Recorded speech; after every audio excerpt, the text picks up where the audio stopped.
Bienvenue à toutes et à tous pour ce webinaire sur les enjeux de la société à mission et en particulier les 5 questions qu'il nous semble important de se poser avant de se lancer dans cette démarche engageante, on va le voir.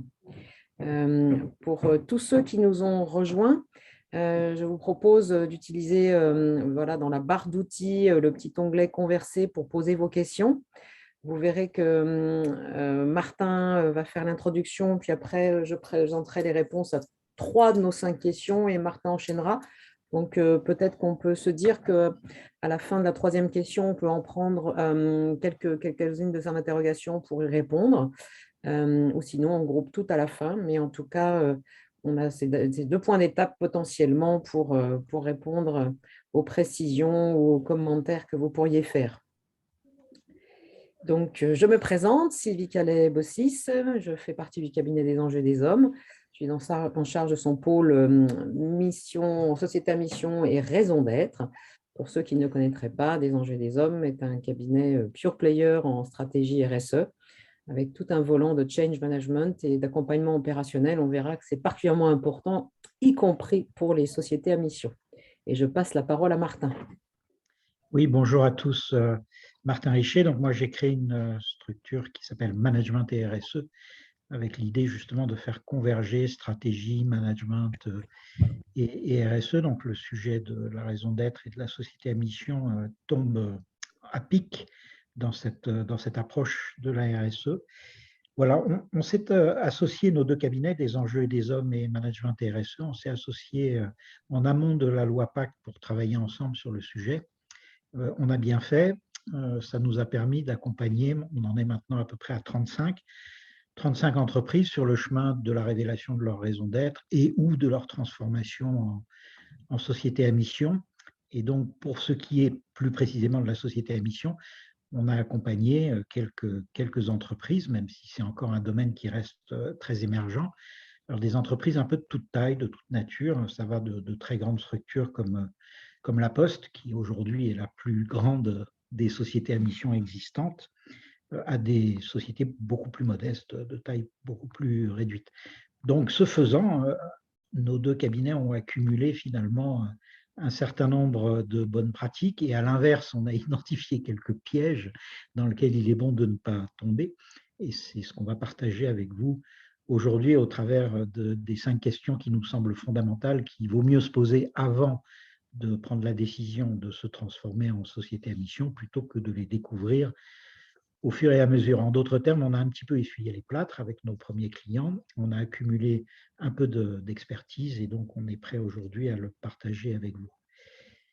Alors, pour introduire le sujet, deux petites choses. On va d'abord essayer de définir, parce que moi, je suis prof par ailleurs, hein, j'enseigne à l'IAE de Paris, à la Sorbonne, et puis à Sciences Po, autour de la RSE. Et donc, j'aime bien savoir de quoi on parle. Donc, une petite définition de la société à mission.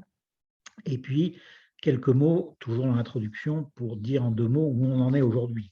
Combien de sociétés à mission existent aujourd'hui dans notre beau pays et à quoi elles ressemblent. Alors, définition. Je vous donne notre définition à nous, hein, sachant que la loi ne définit pas vraiment la notion de société à mission, elle définit simplement les 5 conditions qu'une société doit remplir pour pouvoir se réclamer de la qualité de société à mission, mais elle ne va pas plus loin. Alors, qu'est-ce que c'est qu'une société à mission? Pour nous, c'est tout simplement une entreprise qui a placé la poursuite de sa ou de ses missions sociétales au même plan que la recherche de profitabilité. Voilà, donc il y a 3 grands courants de pensée dans lesquels la société à mission puise ses racines. Il y a la notion de performance globale. La société à mission est une société qui ne cherche pas uniquement la performance économique et financière, mais également la performance sociale et sociétale, également la performance environnementale et écologique. Donc, on pourrait dire les 3 sphères du développement durable. Donc, ça, ce n'est pas tout neuf, hein. Le CJD, le Centre des jeunes dirigeants, a théorisé cette notion de performance globale en 2001. Donc, vous voyez, ça a 20 ans. Notre courant de pensée, qui lui est plus international, c'est la notion de shared value qui a été théorisée par le grand consultant en stratégie Michael Porter. Et ça date de 2011, hein, son célèbre article dans la Harvard Business Review de février 2011. Et puis enfin, il y a la SOS, Société à objet social étendu, qui elle, a été théorisée par l'équipe de Blanche Segrestin, Armand Hatchuel, l'École des mines, et également au Bernardin. Et il se trouve que j'ai eu la chance de travailler pendant plusieurs années avec les Bernardins et l'École des mines sur le sujet, ce qui a permis aussi de nourrir le rapport Nota-Sénard, qui lui-même a nourri fortement la loi Pacte sur la question de la raison d'être et de la société à mission. Voilà. Donc, voilà une définition. Ce n'est pas la seule. Hein, et une définition, c'est toujours un parti pris.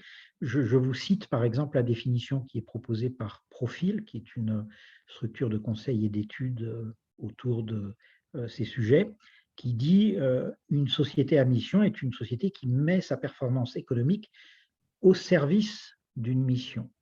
Donc moi, je ne suis pas tout à fait d'accord avec ça, parce que je trouve que c'est plutôt là une définition de l'économie sociale et solidaire, une définition de l'association ou de l'ONG, organisation non gouvernementale, qui effectivement met sa performance au service.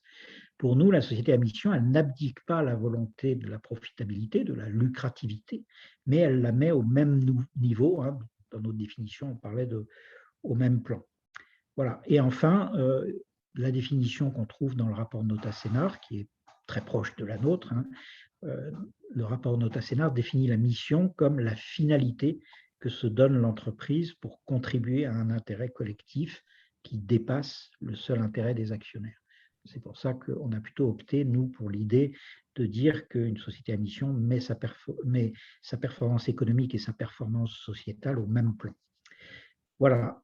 Donc, cette définition amène aujourd'hui à un paysage qui est assez contrasté. Alors, où on en est en termes de nombre de sociétés à mission, ben, on ne sait pas. Enfin, à vrai dire, on ne sait pas tout à fait parce qu'il y a une source privilégiée qui est le Conseil national des greffiers des tribunaux de commerce. Ça, c'est délicieux. Hein, ça s'appelle le CNGTC, qui est officiellement mandaté par le gouvernement pour comptabiliser les sociétés à mission, mais ce pauvre Conseil national est incapable de répondre à la question du nombre de sociétés à mission. Si vous allez sur son site internet, il sait très bien comptabiliser les SA, les SASU par région, par date de création, etc. Mais il est incapable aujourd'hui de comptabiliser les sociétés à mission. Donc, en faisant la danse du ventre vis-à-vis d'eux, on a réussi à obtenir le chiffre de 300, à peu près 300.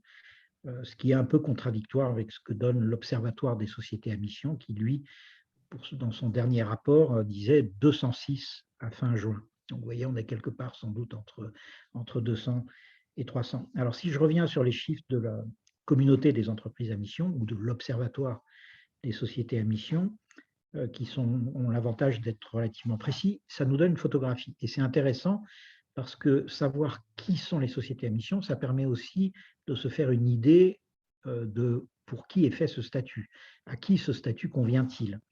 Et alors, ce qui est intéressant, c'est que sur ces 206 sociétés à mission, on trouve quand même essentiellement des PME. 70% de ces sociétés à mission sont des entreprises de moins de 50 personnes, donc des petites PME ou des entreprises, des micro-entreprises. Il n'y a que 9% d'ETI et 4% de grandes entreprises. Si on se pose la question des grandes entreprises, qui sont les grandes entreprises qui sont sociétés à mission, alors vous avez des sociétés publiques comme la Poste, dont je parlais tout à l'heure, qui est devenue société à mission en juin. Vous avez des mutuelles, comme par exemple la Maïf, ou dans la banque le Crédit Mutuel, qui est une banque mutualiste. Et vous avez finalement peu de grandes entreprises privées. On en trouve quand même quelques-unes, par exemple Danone et Yves Rocher. Ce qui est intéressant, c'est que l'une comme l'autre ont une histoire très riche. Hein. Danone, c'est le double projet économique et social théorisé par Antoine Riboud en 1972. Donc là encore, ça ne date pas d'hier. Donc Danone était une entreprise à mission avant que le statut d'entreprise à mission existe. Et puis Yves Rocher a également un dirigeant qui, sur ces questions-là, a des convictions très fortement ancrées. Voilà, donc vous voyez que c'est assez contrasté de ce point de vue-là, mais c'est plutôt des petites entreprises. Si on regarde les cotations, il n'y a que 4 sociétés à mission qui sont cotées en bourse. Donc c'est intéressant. Ça semble montrer qu'il les sociétés à mission sont plutôt pour des entreprises qui maîtrisent bien leur actionnariat. Quand vous avez un actionnariat très dispersé, c'est peut-être un peu plus compliqué. Il y a aussi un effet de mode. Paris, enfin l'Île-de-France, compte plus de 50% des sociétés à mission. Donc elles arrivent dans nos régions, et c'est dans les régions que la croissance est la plus forte, donc tant mieux, mais on est encore dans une situation où c'est un phénomène un peu parisien encore. Et si on regarde la répartition sectorielle, c'est aussi très intéressant parce qu'on constate que pour 83%, ce sont des entreprises de services, pour 10% du commerce. Donc vous voyez des secteurs d'activité où l'intensité capitalistique est moyenne ou faible. Par contre, il y a très peu d'entreprises à mission dans l'industrie, 7%. Et encore, d'ailleurs, j'ai pu voir que celles qui sont comptabilisées dans l'industrie n'ont pas toujours une activité manufacturière très forte. Par exemple, il y a un fabricant de textiles qui ne fait qu'importer et de coudre les étiquettes, mais qui n'a pas véritablement d'activité industrielle forte.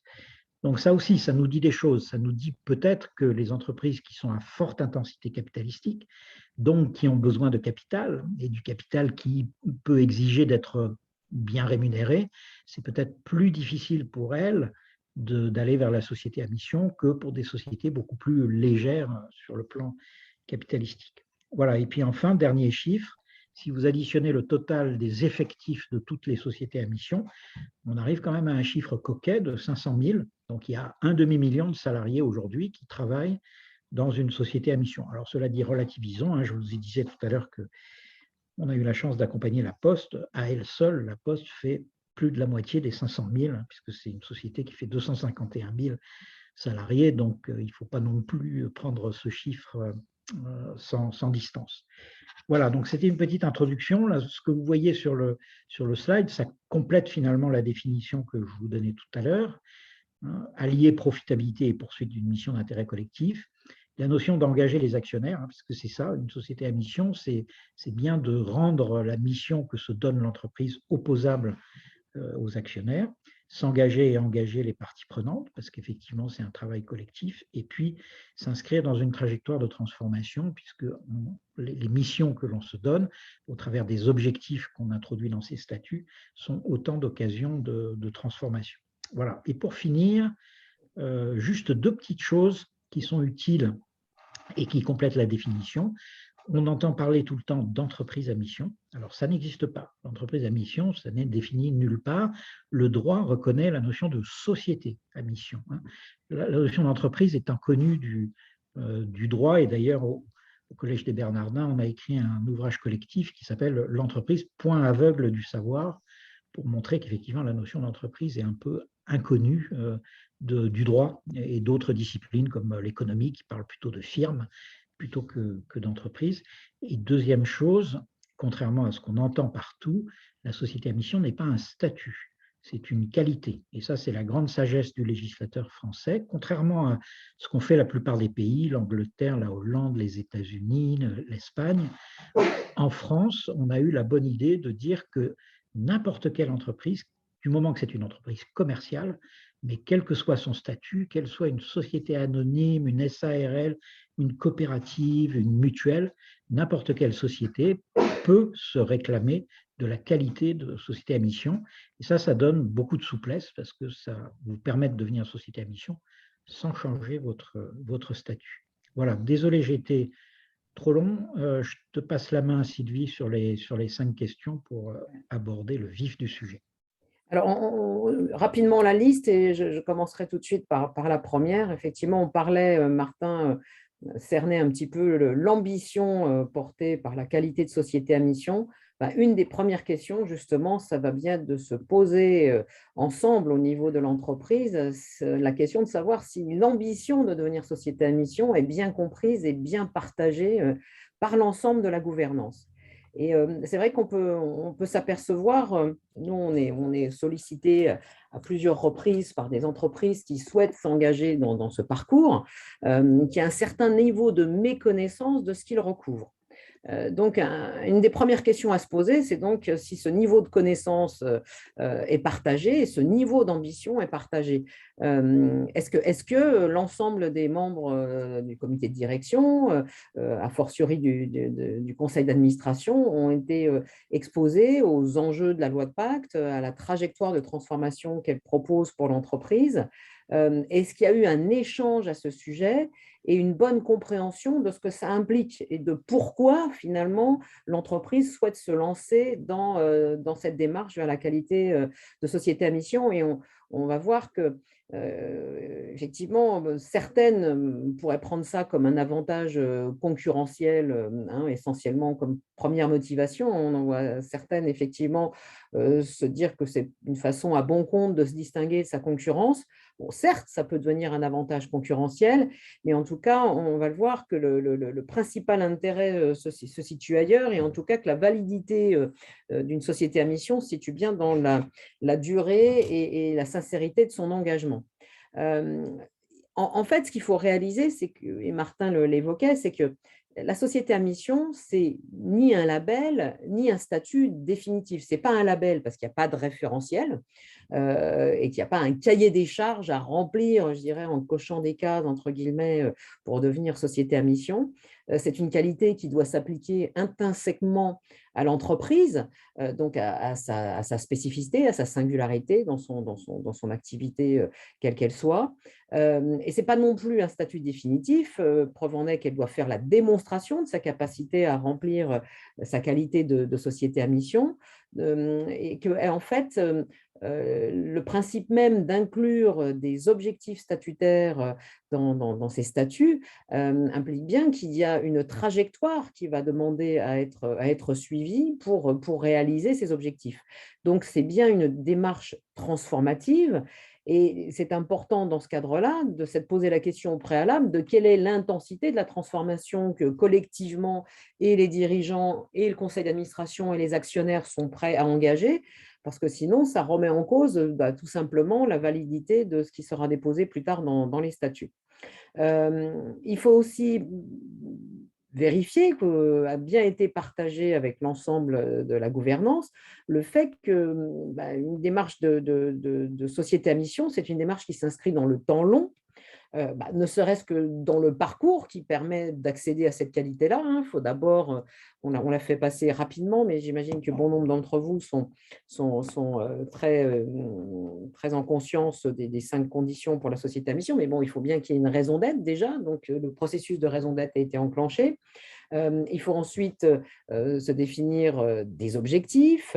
Il y a la nomination du comité de mission, il y a le choix de l'OTI, on verra après tous les enjeux que ça comporte, l'animation du comité, les rapports annuels. Ça ne se termine pas en année 1.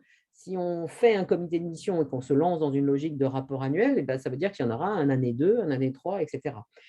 Donc, toutes ces démarches qui visent à inscrire des objectifs dans un statut, à inscrire une raison d'être dans des statuts, et puis à mettre en place un comité de mission et des rapports annuels, ça veut bien dire qu'il n'y a pas de marche arrière. Et ça, c'est important que l'ensemble de la gouvernance en soit consciente. Ce n'est pas un label comme ça qu'on chercherait à poursuivre, se disant, une fois que la case est cochée, ça y est, tout est fini. Au contraire, un peu comme la raison d'être, tout commence à partir du moment où on a commencé à identifier et sa raison d'être et ses objectifs. Donc, ce qui semble important, effectivement, c'est d'avoir pu partager donc, ce niveau d'ambition, parce que c'est celui-là qui sera clé pour déterminer, je dirais, la bonne marche vers la deuxième question, qui est la feuille de route de la raison d'être et la feuille de route de la société à mission. Et l'importance d'avoir maturé en interne, une fois qu'on a cet énoncé de raison d'être, de se dire, il ne suffit pas d'avoir une raison d'être pour tout d'un coup opter et choisir des objectifs et les mettre dans les statuts. Il faut se poser la question de comment cette raison d'être, elle vient s'incarner en objectifs opérationnels qui viennent d'une certaine façon faire le miroir des objectifs statutaires pour tracer la trajectoire de transformation de l'entreprise.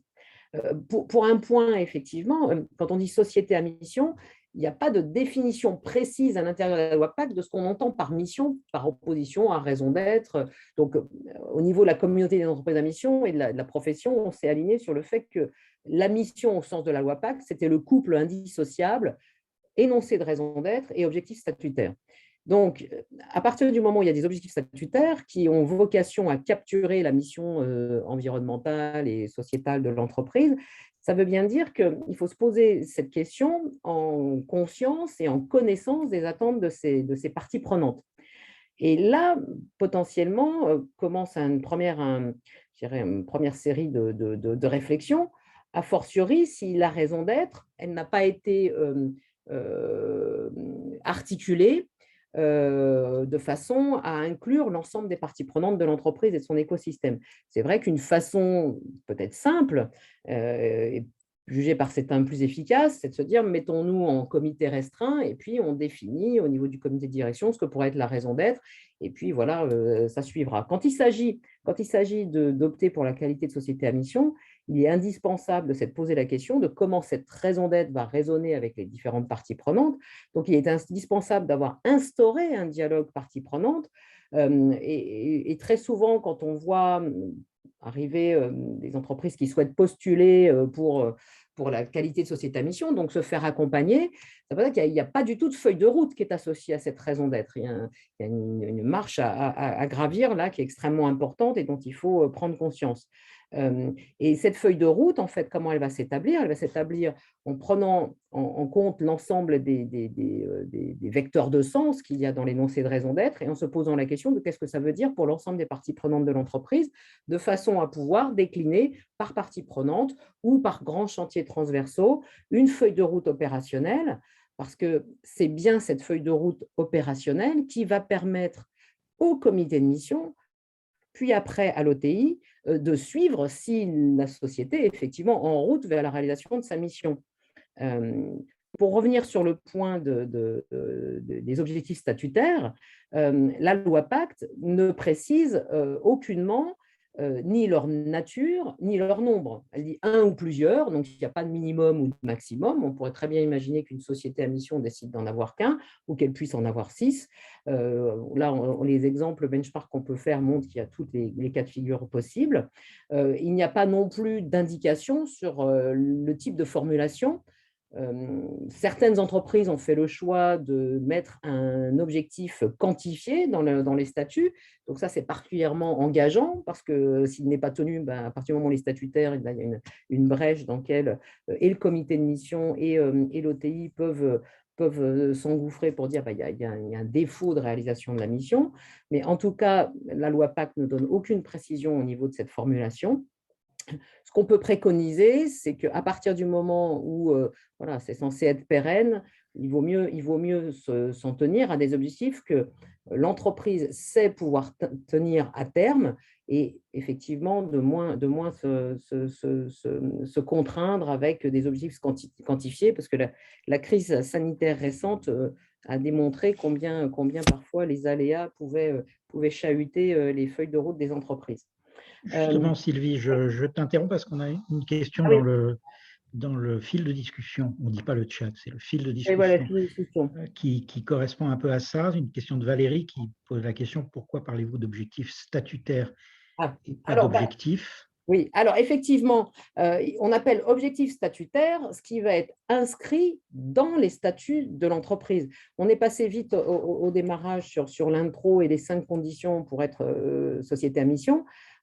Il faut inscrire dans les statuts les objectifs que l'entreprise poursuit dans le cadre de sa mission. Donc c'est pour ça qu'on appelle ça des objectifs statutaires. Et tout l'enjeu de ces objectifs statutaires est d'être à la fois engageant, mais en même temps d'être réalistes dans leur capacité à être atteints par l'entreprise. Donc les objectifs statutaires, ce sont ceux qui sont dans les statuts, mais on aime bien parler en miroir de ces objectifs statutaires, d'objectifs opérationnels, même d'engagement opérationnel, qui sont ceux qui vont naturellement découler de la raison d'être et de la façon dont elle résonne avec les parties prenantes. Une fois effectivement que ces objectifs statutaires ont été sélectionnés, il est important d'avoir articulé son plan de déploiement, parce que si on se donne des objectifs sans se donner de feuille de route pour les réaliser, il y a peu de chances et que le comité de mission et que l'OTI valide le fait que vous êtes bien dans la bonne démarche transformative. En général, nous, ce qu'on préconise, en fait, même si On pourrait se dire que tout démarre avec les objectifs statutaires. Nous, on préfère dire qu'une fois que la feuille de route, enfin que la raison d'être est identifiée, il faut s'appesantir sur la façon de décliner en engagement opérationnel qui permet d'articuler le plan de déploiement et de formuler les objectifs statutaires. On s'aperçoit que très souvent, les entreprises, voilà, elles ont une raison d'être, elles veulent devenir société à mission, peut-être qu'elles ont formulé des objectifs statutaires, mais qui manque vraiment ce lien, je dirais, ce maillage entre la théorie, l'énoncé raison d'être, et puis la façon dont l'entreprise va se mettre en marche pour le faire advenir. Cette notion d'objectif opérationnel, par opposition aux objectifs statutaires, en fait, elle était totalement absente de la loi Pacte, et c'est qu'en mai 2021 que le législateur, suite à des échanges avec le groupe de travail de l'AFNOR, auquel j'avais la chance de participer, a ajouté dans l'arrêté du 27 mai 2021 la notion d'objectif opérationnel indispensable à la vérification de la mission. Précédemment, il n'y avait pas ça. Nous, c'est vrai que c'est notre posture entre management et RSE et des enjeux des hommes de se dire qu'une raison d'être n'a de sens que si elle est soutenue par un plan d'engagement. Mais en tout cas, jusqu'à présent, enfin jusqu'à mai dernier, la loi Pacte n'était pas du tout en prise sur ces éléments-là. Et là, ça donne une feuille de route quand même un petit peu plus claire pour le comité de mission et aussi l'OTI. C'est bien de surveiller que derrière la raison d'être et la mission au sens statutaire, il y a bien une feuille de route opérationnelle et c'est vraiment ça qui compte. Du coup, Sylvie, que réponds-tu à la question d'Hippolyte qui nous dit fort justement, ne pensez-vous pas que les objectifs statutaires non chiffrés sont trop peu Quelle engageants excellente question! et reviennent finalement à ne pas avoir de vrais objectifs? Quelle excellente question! Quelle excellente question, parce que effectivement, nous, on a été challengé un petit peu un certain nombre de conseils juridiques. Nous, on n'est pas juriste, ni Martin ni moi-même, mais voilà, les entreprises s'appuient et nous, on consulte assez souvent des cabinets qui ont fait de l'accompagnement vers la société à mission un de leurs gros piliers. Et on a été les questionner là-dessus, parce que c'est vrai qu'il y a un peu un paradoxe entre des engagements engageants et puis le filtre du juridique qui va venir jouer son rôle, qui est de se dire voilà, comment je peux minimiser les risques. Et voilà, j'ai échangé avec un avocat qui se disait avocat militant, et donc je l'ai interrogé là-dessus en disant oui, mais militant, mais en même temps, votre rôle, c'est de limiter, je ne sais pas si vous militez, mais de limiter les risques associés aux objectifs trop précis. Et bien oui, mais il faut savoir, je vous retranscris ces mots exacts, il faut savoir être courageux, mais pas téméraire. Donc voilà, effectivement, le fait que les objectifs soient dans les statuts, c'est vertueux d'une certaine façon, c'est comme ça que l'a voulu le législateur, pour que ce soit engageant, mais à partir du moment où c'est engageant, l'entreprise, elle a envie de vérifier qu'elle va pouvoir tenir ses engagements. Donc c'est pour ça que le fait de ne pas les quantifier, d'une certaine façon, permet d'éviter de les changer surtout tous les ans, parce qu'on ne change pas ces statuts tous les ans. Par contre, c'est bien le rôle et de l'OTI et du comité de mission que de vérifier que derrière ces objectifs non chiffrés, il y a bien une feuille de route opérationnelle très précise et chiffrée.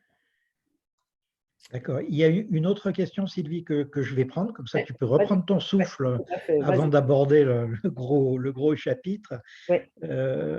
C'était la question d'Elisabeth, oui, qui posait la question de y a-t-il beaucoup de jeunes entreprises qui se réclament de la qualité de société à mission? Ça fait référence au petit paysage que j'ai essayé de dessiner au début. Alors, effectivement, il y a pas mal d'entreprises, d'ailleurs, on les appelle les mission natives, les entreprises qui se créent et qui, du coup, utilisent la méthodologie ou le cadre d'action proposé par la société à mission pour structurer leur démarche. Et c'est une approche qui est excellente. On trouve ça notamment chez les startups, notamment les startups qui sont très orientées vers des missions environnementales ou sociétales, qui effectivement se créent directement avec la qualité de société à mission en se disant, comme ça, on a notre méthode finalement. Et c'est une méthode, ça nous donne une méthode de gouvernance très opérationnelle, très concrète, assez exigeante, et on s'inscrit dans ce cadre. Alors, on n'a pas de chiffres précis là-dessus, mais en tout cas, effectivement, quand vous regardez la liste des entreprises, des 206 entreprises que je citais tout à l'heure, vous trouvez pas mal de sociétés de conseil, de sociétés de services aux entreprises qui se sont créées directement avec la qualité de société à mission. Donc la réponse est oui, effectivement, il y a beaucoup de sociétés mission native. Oui, et c'est vrai, comme le disait Martin tout à l'heure, en notant qu'il y avait peu d'entreprises de type industriel, c'est vrai que c'est plus facile de s'inscrire et de se donner des objectifs quand on part de rien, ou même quand on est une entreprise de service, que quand on a un outil industriel à transformer de façon assez profonde et lourde.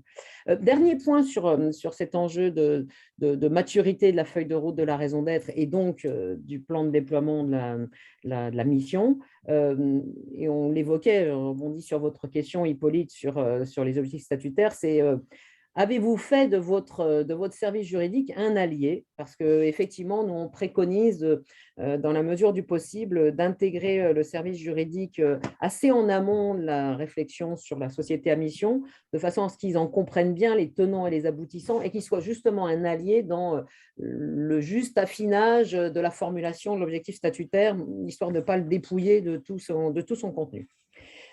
Troisième question, avant que je passe la main à Martin pour les deux dernières.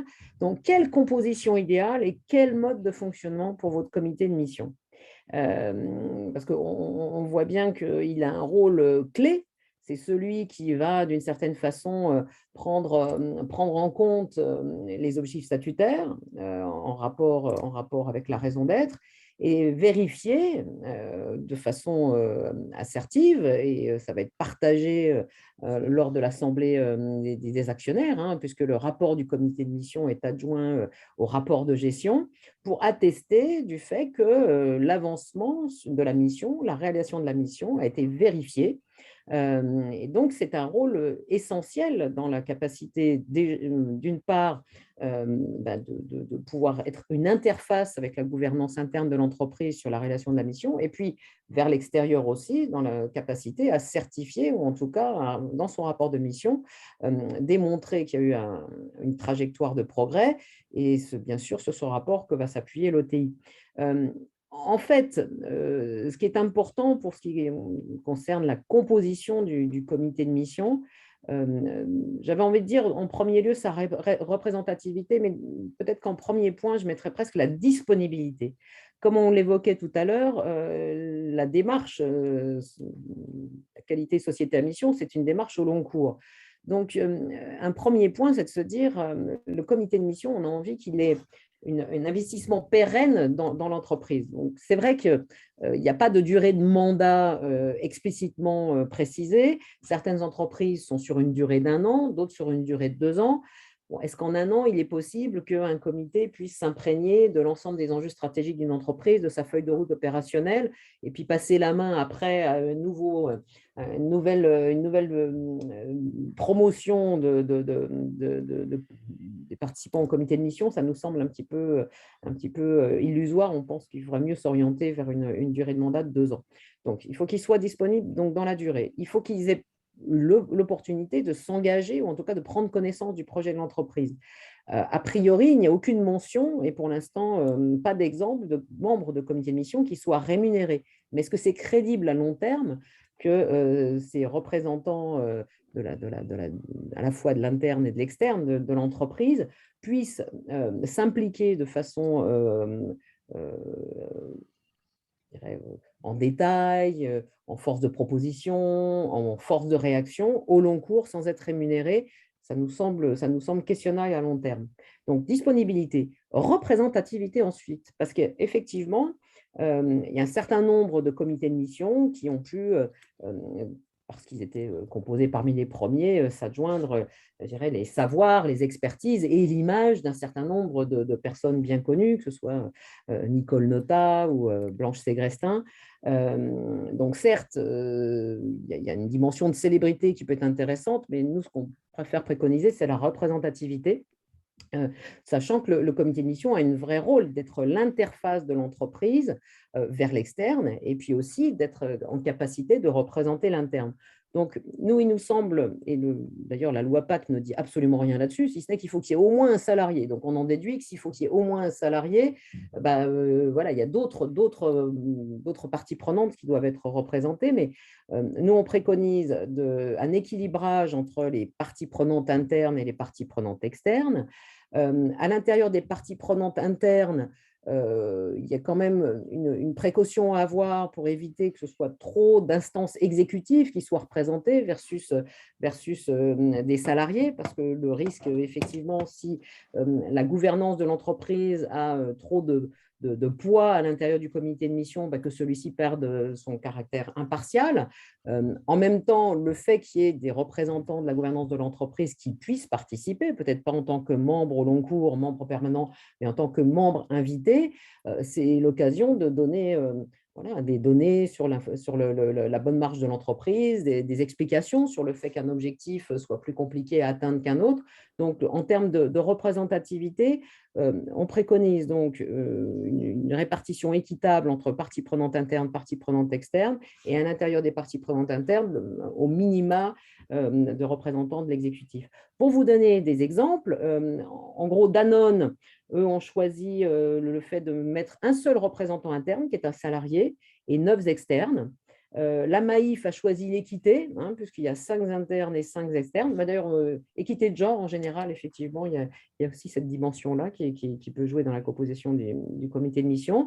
Et par opposition, Fago, eux, c'est une entreprise plus petite, ils sont que 4 au comité de mission, mais il y a 3 représentants internes, dont 2 directeurs généraux, plus un représentant externe. Donc, on voit bien qu'il n'y a pas de règle en la matière. Nous, on préconise un équilibrage. Donc, ça pour la représentativité. Pour, je dirais, la dimension de compétences et de fonctionnement, un des enjeux de la représentativité, justement, c'est de pouvoir faire que chacun des membres du comité de mission parle en conscience des enjeux qu'il représente. Donc, que ce soit côté salarié, du côté de la société, de l'environnement, etc. Donc, ça, c'est le point, je dirais, en termes d'expertise. Ensuite, ce qui nous semble important, c'est que cette expertise personnelle, elle puisse être complétée d'une phase où les membres du comité de mission prennent connaissance des enjeux de l'entreprise. Et ça, ça pose aussi, ça revient sur la question de la disponibilité, puisqu'en fait, que ce soit Danone ou un certain nombre d'autres entreprises qui ont témoigné du démarrage du comité de mission, cette phase d'apprentissage, elle est importante et demande du coup bien au-delà de 2 réunions pour pouvoir mener à bien le mandat du comité de mission et de pouvoir produire ce rapport de mission qui doit être publié dès la fin de la première année à laquelle l'entreprise a eu accès à la qualité de société à mission. Après, il y a tout un tas aussi d'autres enjeux, c'est qui finalement va rédiger le rapport de mission, parce qu'on pose la question de la disponibilité, mais un rapport de mission pour être exhaustif demande à être assez fouillé. Est-ce que c'est le salarié représentant de l'entreprise qui va s'y coller, entre guillemets? Est-ce que ça va être mis sous l'égide du président du comité, qui potentiellement peut s'entourer d'un comité opérationnel de la mission pour l'aider à faire avancer la trajectoire de l'entreprise et l'articulation de sa feuille de route?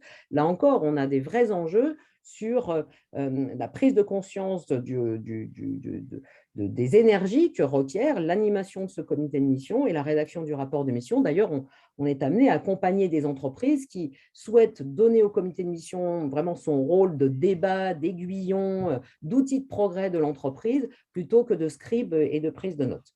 Voilà. Je vais passer la main à Martin, à moins qu'il y ait des questions. On nous dit que dans le cas de Danone, il y a effectivement une rémunération. Donc, ça doit être nouveau parce que intéressant. peut-être depuis cette année. Parce que je sais que la question avait été posée, il n'était pas rémunéré, peut-être cette année. Alors, qui choisit les parties prenantes internes et externes? Il n'y a pas vraiment il n'y a pas une instance qui est déterminée par la loi Pacte. En fait, selon les cas, selon les cas, soit c'est le conseil d'administration ou même le COMEX qui nomme un président du comité de mission qui a à sa charge d'identifier les membres qui vont composer son comité. Parfois, c'est l'ensemble du comité qui est désigné par le COMEX ou le board. Il n'y a pas de règle en la matière. Pour autant, effectivement, ce comité, il ne peut pas s'auto-former. Donc, comme c'est l'entreprise qui est à l'origine de la demande et de la démarche de qualité de société à mission, en général, cette impulsion vient de l'entreprise. Il ne s'auto-forme pas. Alors, je vois une question de Nathalie Rouvet. Vous parlez de mandat. Quelle responsabilité pour les membres du comité de mission? En quoi? Ah, bah voilà. Je laisserai Martin répondre peut-être sur cette question-là à l'occasion de ta dernière partie sur la balance bénéfice-risque. Okay. Voilà, donc je passe la main à Martin pour les 2 autres questions. Ok, donc on va parler maintenant d'un sujet très aride qui est le fameux OTI, organisme tiers indépendant. Alors, quel est le rôle de l'OTI si on se réfère au fameux article L210-10 du Code du commerce, créé par la loi Pacte? On nous parle de vérification et on nous parle de l'exécution des objectifs sociaux et environnementaux. Donc l'OTI, il est là pour vérifier l'exécution des objectifs. Donc vous voyez en fait que le dispositif de la société à mission est un objectif qui a un double bord, au sens des effets de bord, celui du comité de mission, dont Sylvie vient de parler, et celui de l'OTI. Alors, les deux se complètent, et on va voir d'ailleurs qu'un des enjeux, c'est de trouver la bonne articulation entre le travail de l'OTI et le travail du comité de mission. Les deux se complètent avec une perspective un peu différente. Le comité de mission, c'est des gens qui investissent sur le long terme. Sylvie disait 1 an, 2 ans. On voit des entreprises qui donnent des mandats de 5 ans sur leur comité de mission. D'ailleurs, la règle qui, je trouve, est en train de se dégager progressivement, c'est de prendre la même durée de mandat que les administrateurs, ce qui a beaucoup de sens, puisque dans les deux cas, on vise le long terme. Le conseil d'administration, c'est l'organe qui est en charge du long terme dans une entreprise, contrairement au COMEX et au CODIR, qui ont parfois un peu tendance à se fixer sur les objectifs trimestriels, surtout dans les entreprises cotées.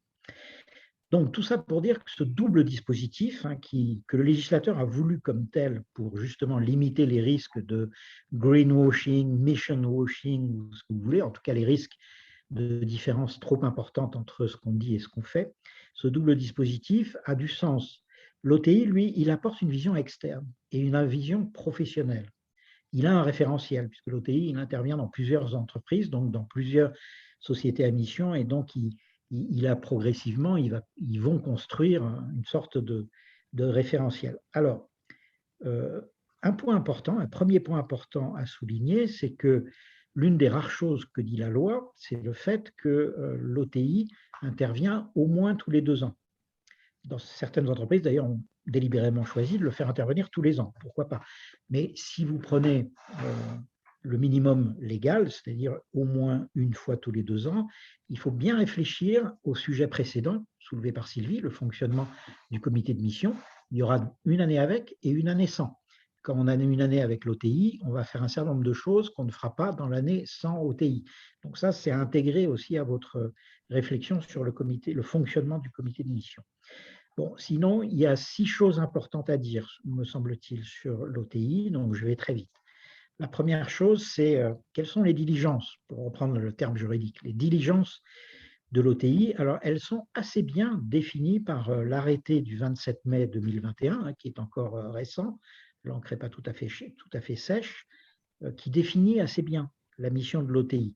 Donc, plongez-vous là-dedans, c'est relativement lisible, sachant que ça va peut-être évoluer. Vous savez qu'actuellement, il y a une consultation en cours, une mission qui a été confiée par Bruno Le Maire à Brice Rocher, le patron du groupe Yves Rocher, pour essayer de faire évoluer le cadre juridique de la société à mission. Donc, le rapport devrait d'ailleurs être remis très prochainement maintenant.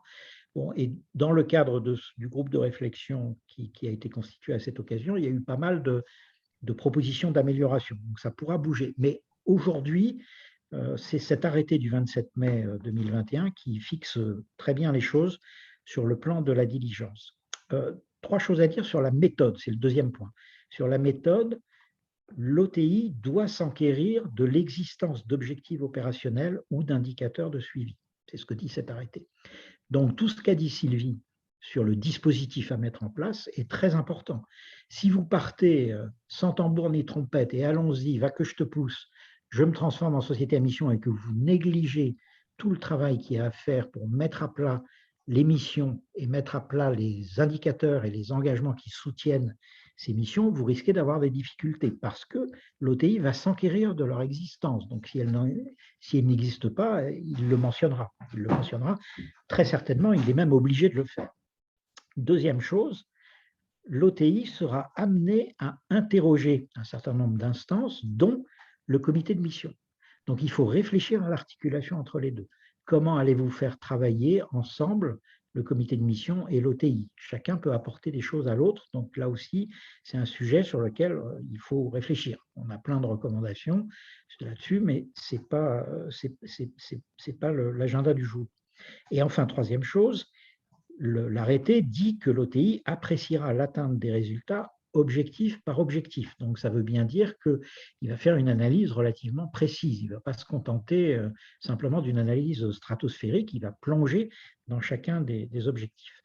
Voilà. Troisième point important sur l'OTI, c'est les approches qui se dessinent. Aujourd'hui, il y a deux grandes possibilités qui se dessinent. Une approche plutôt orientée vers ce que j'appelle le contrôle et la conformité, c'est-à-dire un OTI qui interprète sa mission comme étant une mission de conformité. Je regarde les objectifs, je m'assure qu'ils sont là, et je regarde les indicateurs, les engagements, et je vérifie que c'est aligné. Et donc, je suis dans la conformité. Ça, c'est une première approche possible. Et c'est une approche qui est aujourd'hui privilégiée par l'AFNOR, le COFRAC, qui a pour mission de valider les organismes qui peuvent devenir OTI. D'ailleurs, un point important, c'est que cette notion d'OTI avait été créée préalablement par la transposition en droit français de la directive européenne sur le reporting extra-financier, la fameuse DPEF, directive européenne de octobre 2014, qui a créé la notion d'OTI lorsqu'elle a été transposée en droit français. Du coup, les OTI qui existent déjà sont des OTI qui interviennent à l'occasion de la DPEF, donc c'est plutôt des auditeurs, c'est plutôt, en l'occurrence, des commissaires aux comptes. Les commissaires aux comptes représentent aujourd'hui à peu près 80% des OTI qui ont déjà été validés par le COFRAC. Et comme le COFRAC donne un avantage majeur aux structures qui sont déjà OTI, donc qui ont été déclarées et validées OTI pour la DPEF, eh bien, ça fixe un peu le profil des OTI sur le profil d'auditeur, alors que, à mon sens, la mission de l'OTI dans le cadre de la société à mission n'est pas une mission d'audit, elle est beaucoup plus large et c'est plus une mission autour de la performance. Donc, c'est la deuxième approche. Première approche, contrôle et conformité, et donc là, les auditeurs, commissaires aux comptes sont très à l'aise. Deuxième approche possible, une approche plutôt axée sur la performance, c'est-à-dire de travailler avec l'entreprise et de la challenger pour vérifier si effectivement les missions et les objectifs qu'on s'est donnés concourent effectivement à la performance de l'entreprise, par exemple en utilisant le référentiel de la performance globale dont je parlais tout à l'heure. Voilà, donc pour l'instant, tout ça n'est pas encore dessiné, mais le mouvement naturel des choses fait qu'on va plutôt vers la première hypothèse, contrôle, conformité, et à mon avis, c'est extrêmement dommage, parce que ça veut dire que ça ne servira sans doute pas à grand-chose si on en reste là. D'où le conseil que je vous donne, soyez très vigilants sur le choix de votre OTI, et en fonction de ce que vous vous attendez de l'OTI, c'est-à-dire ce que vous attendez plutôt du contrôle de la conformité, ou plutôt qui vous challenge, qui vous aiguillonne, qui vous pousse à aller un peu plus loin, ben, il faut faire un choix correspondant. Voilà. Quatrième chose importante, la publicité. L'OTI va émettre un avis, et cet avis sera, enfin l'entreprise a l'obligation de le rendre disponible sur son site web et pendant 5 ans. Donc ayez bien en tête que si vous partez sur l'idée de créer une société à mission plutôt pour des objectifs marketing comme sans rien faire derrière, attention, parce que si vous avez un rapport d'OTI un peu défavorable, il sera public et il pourra être utilisé par vos concurrents. Donc soyez vigilants à ça. Les délais, 18 mois. À partir du moment où vous avez obtenu la qualité de société à mission, vous avez 18 mois pour faire intervenir l'OTI. Donc, ça laisse du temps. Ça laisse du temps pour s'organiser. Donc, il faut mettre ce temps à profit pour bien réfléchir. Et puis, enfin, dernière chose, qu'est-ce qui va se passer dans les mois qui viennent? Il y a une future directive européenne, la fameuse directive Sustainable Governance, qui peut-être, je fais partie des gens qui poussent dans ce sens-là et ce n'est pas encore gagné, mais peut-être va essayer de généraliser la notion de société à mission au niveau européen en utilisant ce qui a été fait par les Hollandais, par les Espagnols, par les Italiens et par les Français. Donc peut-être que cette notion de société à mission, qui aujourd'hui est encore limitée à quelques pays, sera généralisée. Voilà, donc c'était les principaux points sur l'OTI. Je n'ai pas regardé, Sylvie, si on a Il y a des des questions sur questions. l'OTI. Ah Ouais. oui, oui, bien sûr, tu penses bien que, voilà, il y a ce que tu as dit, Alors, ne les pas manquer commissaires aux comptes. voilà, quelques réactions. Donc, effectivement, ne pensez-vous pas que les commissaires aux comptes ne sont-ils pas tout à fait compétents pour valider des données extra-financières, et notamment sociétales et environnementales? Ça, c'est la question d'Anne-Lise. Et son contrepoint, Chloé, qui rebondit sur ce que tes propos, en disant, vous voulez donc dire que cette approche de conformité est l'héritage du rôle des OTI sur la DPEF? Alors, Chloé, c'est exactement ce que je prétends. C'est exactement ça, et c'est là où est le danger. C'est qu'effectivement, du coup, on ait une notion d'OTI pour la société à mission un peu racornie à cause de cet héritage. Et du coup, en contrepoint, je réponds à Anne-Lise. Je vous réponds par un exemple. Moi, on m'a demandé de présider un comité de mission. C'était une boîte qui fait du conseil. Et l'un des objectifs qu'ils voulaient mettre dans leur statut, c'était la consommation d'eau. Alors, si vous êtes une entreprise industrielle qui fait du cuir, suivre la consommation d'eau, c'est très bien parce que ça rentre dans votre processus de production, donc c'est un enjeu matériel, comme on dit en RSE. Mais quand vous êtes une société de conseil et que vous prétendez suivre la consommation d'eau sans rien faire sur la préservation, les risques psychosociaux qui sont un des risques majeurs quand vous êtes une société de conseil, sur les risques d'accidents de trajet, parce que les accidents du travail dans le conseil, c'est essentiellement des accidents de trajet, c'est un peu dommage. Donc voilà, la question est là. Si les commissaires aux comptes, effectivement, ils sont parfaitement compétents pour vérifier que les indicateurs qui ont été choisis pour la consommation d'eau sont les bons. Mais par contre, ce n'est pas forcément eux qui sont compétents pour dire est-ce que cet enjeu est effectivement matériel dans le cadre de l'activité de cette entreprise? Est-ce qu'il y a un bon alignement avec la stratégie de l'entreprise? Est-ce que les objectifs sont alignés avec les enjeux de nature financière ou extra-financière auxquels cette entreprise fait face? Et c'est pour ça qu'il y a cette dichotomie et que le choix, l'orientation sera importante entre les deux approches de l'OTI. Sinon, il y avait une question de Rachel concernant l'obligation d'être audité par un OTI si une PME, même sans DPEF. Bah, la question est oui, puisqu'à partir du moment où on opte, ça fait partie du cahier des charges de la société à mission. Et dernière question qui est un peu plus précise, s'agissant d'un groupe et de l'appréciation des objectifs, ces objectifs peuvent-ils être déclinés à l'échelle du groupe et non simplement à la holding qui adopterait la qualité de société à mission? On est sur une question pointue et délicate.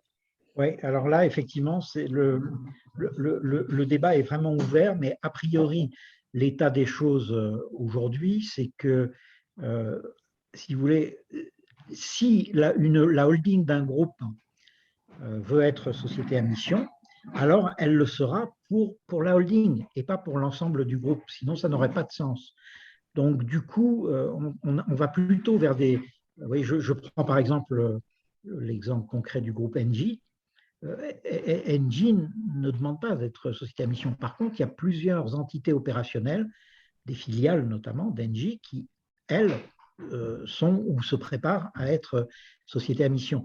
Il faut prendre une R à IRE cohérente et pertinente. Pertinente pour s'assigner justement des objectifs et des indicateurs qui vont permettre de les suivre. Donc, une société à mission au niveau… Vous voyez, on prend certains groupes importants comme Danone, par exemple. Danone ne pourrait pas être…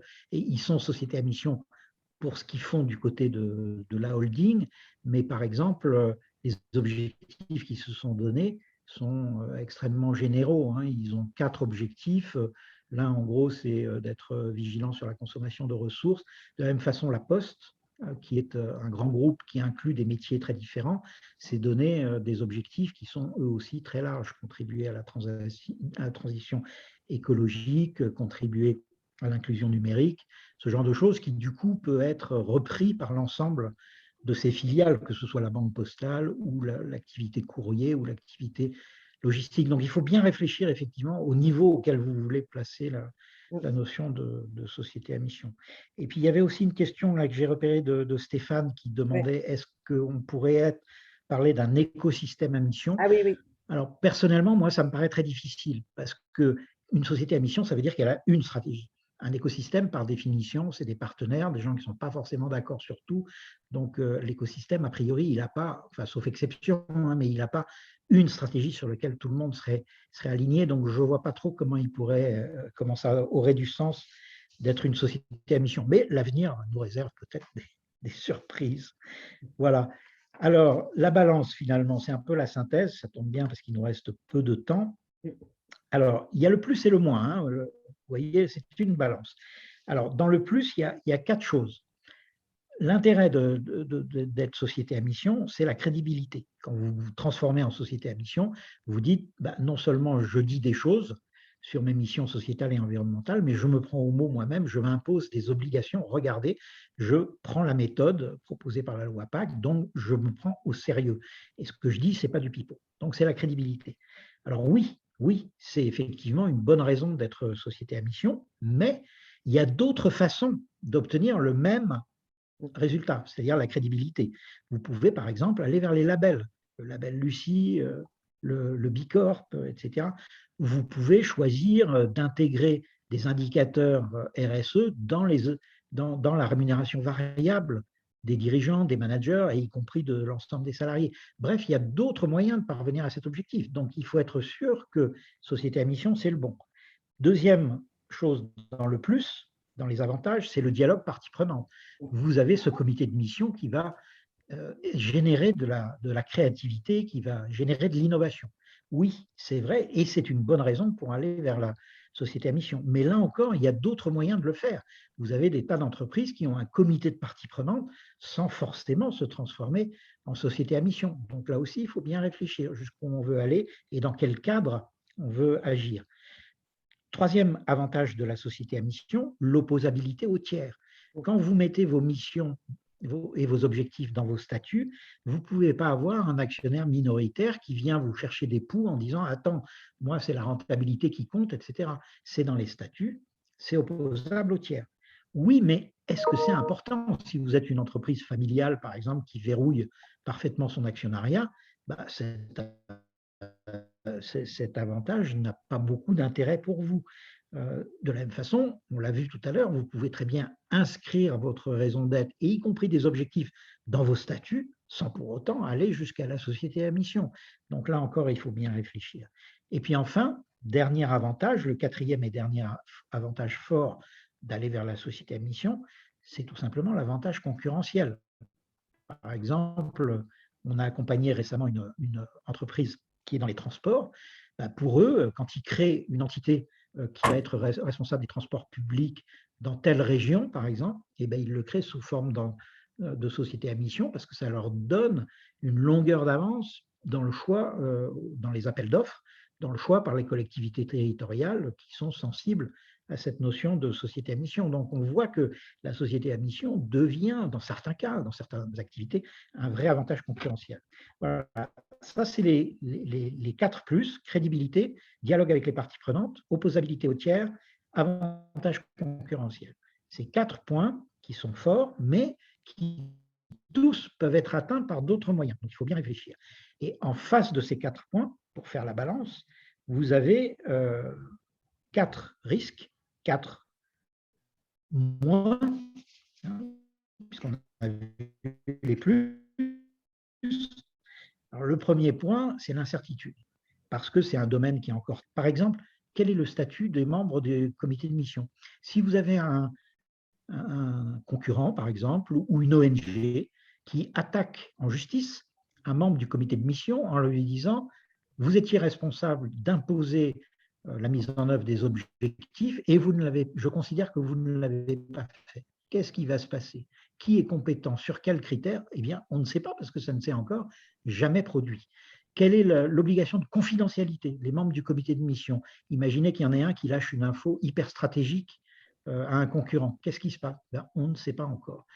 Donc, il y a ce côté émergent, ça ne plaît pas beaucoup aux juristes. Hein. Dès qu'il y a de l'inconnu, ça ne leur plaît pas beaucoup, donc il faut en tenir compte. Émergence, incertitude. Deuxième point dans le moins, il y a le risque juridique. Qu'est-ce qui se passe si un concurrent, un salarié, une ONG vous attaque en disant que vous avez intégré des missions dans vos statuts et que vous ne les avez pas respectées. C'est pour ça que CF, la discussion que Sylvie entretenait tout à l'heure sur le point 1 et 2, il faut être extrêmement vigilant sur la formulation des objectifs que vous introduisez dans les statuts. Troisième point dans le moins, le risque de réputation. Qu'est-ce qui se passe si l'OTI et ou le comité de mission font un rapport ou un avis qui dit cette entreprise n'investit pas ou pas suffisamment dans le sens des missions qu'elle s'est donnée. Ben, on peut aller jusqu'au retrait de la qualité de société à mission, donc votre réputation peut être atteinte. Et puis enfin, dernier facteur, l'investissement en temps et en argent, parce que tout ça, ça prend peut-être un peu d'argent, parce que comme disait Sylvie, je pense qu'au bout de quelques années, on finira par reconnaître que les membres des comités de mission doivent être rémunérés, au même titre que les administrateurs, par exemple, les administrateurs indépendants, mais surtout de l'investissement en temps, parce qu'il faut accompagner l'OTI, il faut surtout accompagner le comité de mission. Il y a les réunions du comité de mission, mais le plus important, c'est ce qui se passe avant les réunions et après les réunions. Hein, c'est là où, et c'est ce qui prend du temps. Donc, voilà, il y a un investissement. Donc, voilà, il faut bien prendre en compte ces 4 plus et ces 4 moins, et en fonction de ce que vous attendez de la qualité de société à mission, en fonction de votre stratégie et en fonction des missions sociétales et environnementales que vous adressez, il faut faire un choix éclairé en sous-pesant le pour et le contre en utilisant l'ensemble de ces facteurs. Alors, voilà, donc il est je crois qu'on a fait… 15h01. Oui. Voilà, il y a quelques petites questions. Peut-être qu'on peut prendre 3 minutes pour répondre aux questions auxquelles on n'a pas encore répondu, pour ceux que ça mobilise et intéresse. Il y avait une question donc, de Nathalie Rouvet, auquel tu as partiellement répondu, sur justement la responsabilité des membres du comité de mission, en quoi ils engagent l'entreprise en matière de prise de parole externe. Donc, finalement, on l'a identifié comme un risque. Mais après, il y avait une question de Nathalie Vielle qui disait, voilà, l'OTI, les comités, enfin les strat RSE, voilà, ils sont là pour entourer les grandes entreprises qui en ont les moyens. Mais quid, comment font les PME pour avoir des ressources autres qu'un OTI qui soient adaptées à leurs moyens, à leurs ressources, y compris ne serait-ce que l'animation d'un comité de mission. C'est vrai qu'on imagine mal une PME avoir un comité de mission plus nombreux que son nombre de collaborateurs. Donc, c'est vrai que cette notion de société à mission pour des petites entreprises n'est pas forcément facile à gérer. Qu'est-ce que tu en penses, Martin ? Oui, et ce qui est sûr, c'est qu'il faut que les dirigeants s'engagent. Hein. C'est une des clés. Enfin, Sylvie l'a mentionné tout à l'heure quand elle a parlé de l'engagement et du niveau d'ambition que se donne la gouvernance et donc les dirigeants. Mais c'est extrêmement important que les dirigeants soient présents. Oui, si on ne rémunère pas les membres du comité de mission, il faut au moins qu'il y ait une rémunération symbolique par l'engagement des dirigeants. Donc, les dirigeants doivent s'impliquer. Et après, pour les conseils externes, bah, effectivement, il faut faire avec ce qu'on a. Il faut que, si on veut être si on veut réclamer de la qualité de société à mission, bah, il faut avoir fait un peu de boulot, un peu des bases de la RSE, une analyse de matérialité ou au moins une identification et hiérarchisation de ses parties prenantes, d'avoir croisé sa stratégie avec les objectifs de développement durable, enfin un certain nombre de choses un peu de base qui permettent de s'embarquer en toute connaissance de cause et de faire les bons choix. Sinon, bah, peut-être vaut-il mieux ne pas y aller et faire autre chose. Autre chose, ça peut être par exemple la labellisation. Un label Lucie, par exemple, qui est très adapté aux PME. Alors, je ne parle pas de Bicorp, hein, tu en parlerais mieux que moi, Sylvie, Bicorp. Moi, je suis plutôt Lucie. Mais un label Lucie, ça donne aussi un cadre d'action. C'est très différent de la démarche société à mission. Hein, c'est deux approches vraiment différentes. Mais le point commun, c'est que dans les deux cas, ça vous donne un cadre d'action qui peut vous aider à structurer votre démarche. Il y a une question que je vais prendre de Hippolyte aussi, parce qu'elle me donne l'occasion de revenir sur un point que j'ai survolé au moment du rôle du comité de mission. Il nous dit, dans les faits, le comité de mission est-il le garant de la pertinence des objectifs, là où l'OTI ne fait que le contrôler ? Mais en fait, si on s'en tient à la loi PACTE telle qu'elle est rédigée, le comité de mission n'est pas là pour garantir la pertinence des objectifs. Il est là pour vérifier leur réalisation.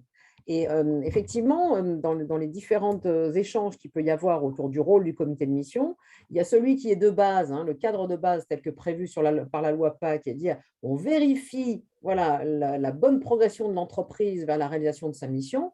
Et ça, c'est le niveau 1. Et il y a le niveau 2, qui est le niveau plus, qui est, au-delà de simplement vérifier que ce qui est fait est cohérent avec les objectifs, il y a venir challenger la pertinence des objectifs. Et dans ce cadre, quel que soit le cas d'ailleurs, l'OTI vient pour contrôler effectivement que le rapport du comité de mission est suffisamment argumenté et va d'ailleurs aller s'enquérir de nouveaux éléments de preuve pour bien vérifier que, objectif par objectif, voilà, la mission est remplie, entre guillemets. Donc, le comité de mission n'est pas garant de la pertinence des objectifs, seulement dans certains cas où justement il bénéficie de ce rôle élargi. Il est garant de la vérification de la bonne réalisation des objectifs. Voilà. Donc, il est… Il y avait peut-être une dernière question pour toi, Sylvie, de Nathalie, qui demande au final quelle est la première raison pour laquelle les PME sont aussi intéressées par cette qualité de société à mission. Oui, enfin, nous, on a pu voir que certaines entreprises, peut-être de façon un peu précipitée, reconnaissent l'argument concurrentiel que Martin a cité parmi les différents points dans la balance de bénéfices de la société à mission, et que peut-être, voilà, ce côté étiquette de la société à mission, il y a l'impression qu'à bon compte, ça peut être assez facile de se distinguer par rapport à des concurrents. Après, il ne faut pas non plus sous-estimer la volonté d'engagement. Beaucoup de patrons de petites entreprises ont pris conscience des enjeux de la RSE, a fortiori des personnes qui créent aujourd'hui leurs entreprises ne peuvent que la créer en conscience de l'environnement social, sociétal, etc. Donc, spontanément, s'orientent peut-être naturellement vers la qualité de société à mission. Mais c'est effectivement une démarche rigoureuse, engageante et qui demande de s'y tenir dans le long terme. Voilà, et puis peut-être la dernière question que je peux prendre là sur… pardon, je la retrouve. Voilà, que pensez-vous des sociétés qui sont par définition ou par essence déjà à mission, type ESAT, etc. Alors, effectivement, c'est une très bonne question parce qu'au début, moi, j'ai eu la chance de participer pas mal au processus parlementaire qui a créé cette notion de société à mission dans le cadre de la loi PAC. Au début, l'objectif, c'était vraiment le monde du lucratif. D'ailleurs, si vous lisez le rapport Nota Senar, ça apparaît très bien. C'est ça la cible, c'est les entreprises du lucratif auquel on veut redonner un peu plus de long terme et puis la notion de performance durable. Et donc, l'ESS, par exemple, n'était pas du tout, enfin, les entreprises sociales et solidaires n'étaient pas du tout dans la cible, entre guillemets. Alors, il se trouve qu'aujourd'hui, on voit des mutuelles, on voit des coopératives qui viennent vers ce statut qui, effectivement, leur parle beaucoup parce qu'elles ont fait souvent une bonne partie du chemin, rien qu'en étant ce qu'elles sont. Et ça contribue aussi à ce qu'a commencé à faire la loi de juillet 2014 sur l'économie sociale et solidaire, qui, en créant des statuts comme la SIC, a essayé de commencer à créer cette frontière très rigide en France entre le monde du lucratif d'un côté et le monde du non lucratif de l'autre. L'ESS, au même titre que la société à mission, viennent mettre un pied dans cette porte en disant ben non, on peut concilier le lucratif et le non lucratif, donc c'est des méthodes un peu alternatives. Donc oui, moi je pense que c'est très bien que les sociétés de l'ESS viennent vers la société à mission, et inversement d'ailleurs, pourquoi pas. Mais alors, effectivement, il faut être bien clair sur les objectifs qu'on poursuit en le faisant. Et effectivement, vous avez raison de souligner que le côté transformatif, l'ampleur de la transformation que l'on veut effectuer en se réclamant de la société à mission va être très différente dans un cas et dans l'autre. Voilà, écoutez, merci à tous merci à tous. de votre